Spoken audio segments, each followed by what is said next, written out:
to kind of have an opportunity to thank the first responders and chat with community members and assess the devastation that this community's been through in the last 24 hours. I'm joined by Sheriff Fuller, who has briefed me at this Emergency Operations Center, and Senator Sean McCann, as well as a lot of first responders and people who are on the ground doing the work. So it's, I'll just share a couple of quick thoughts and then happy to open it up, and certainly the Senator and the Sheriff are happy to answer questions too.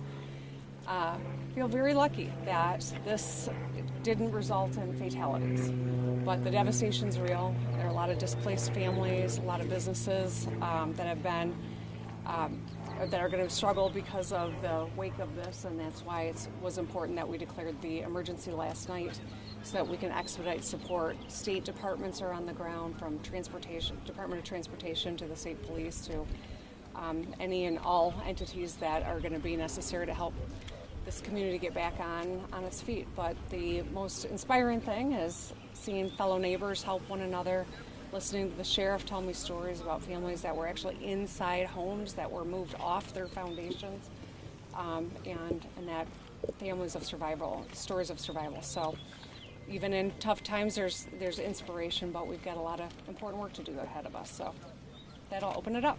Governor Whitmer, this isn't the first time that we've seen a mobile home community decimated after a tornado. We had this in Gaylord just a few years ago. Is there more regulations that can be put in place to keep people safer in these types of situations who live in these communities? Well, one of the interesting things that one of the folks from Portage said was that there were fewer homes that were lifted off their foundation because they did begin requiring the use of hurricane strips. I've never even heard the phrase before, but this is apparently an additional safety measure to help keep mobile homes on their foundation. So perhaps that's one example of something that, a policy that helped perhaps save people's property and maybe lives in this moment. But certainly I think with climate change, the continuous increase of devastating events like this, we've got to continue to evolve as well as we think about how do we protect one another and how do we combat these impacts of climate change too. Can you talk about the resources the state is making available to try to help people impacted by these storms? So declaring the state of emergency gives us the opportunity to mobilize resources across state government. Obviously, we're still in the assessment phase, so there's no finite number as to what we think the need will be. That will evolve as more information comes in and as all of the assessments are done, and I'll work with the legislature to make sure that we've got the appropriate state support for the community. Governor, you, I'm sure, saw a bunch of videos and pictures of all the damage last night. How does that compare to seeing it here in person today? I mean, it's just to see trees that are snapped in half and to see on the national news, a community that's so impacted right here at home, I think is eye-opening. You can't walk through here and not understand that. While we feel really lucky that people lost their lives, we know that a lot of people lost everything they have. And so it's a profound sense of gratitude that everyone's alive, but also lost because some people lost everything, and that's why pulling together and supporting one another is really important. You mentioned climate change. Are weather disasters like this something Michiganders have to be increasingly prepared for? I think so. I think it's undeniable that when you look at from the tornadoes that swept through across I-96 last year, or Gaylord, or the incredible flooding events that we have swamped our highways, and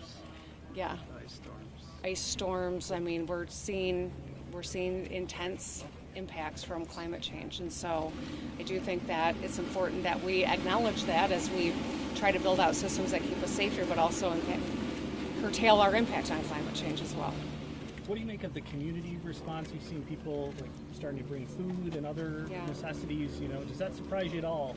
Just seeing people coming forward like that? It doesn't surprise me one iota, but it is always wonderful to see in the wake of a really scary event how communities pull together. And I know that Sheriff Fuller and Senator McCann and I were chatting a little bit about how people just started showing up. As soon as the tornado was gone, people whose homes were intact came out to help those whose weren't, and started within minutes of the tornado leaving.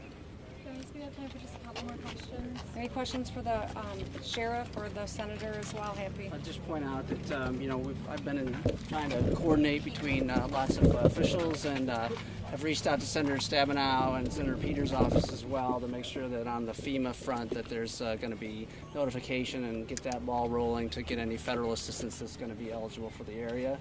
And I just also say, we've often observed pretty much every year the tornado that went through downtown Kalamazoo, 1970s, and it's a sad thing that we'll probably have 2 of those kinds of anniversaries in our communities now. Fair? Yeah, I would agree.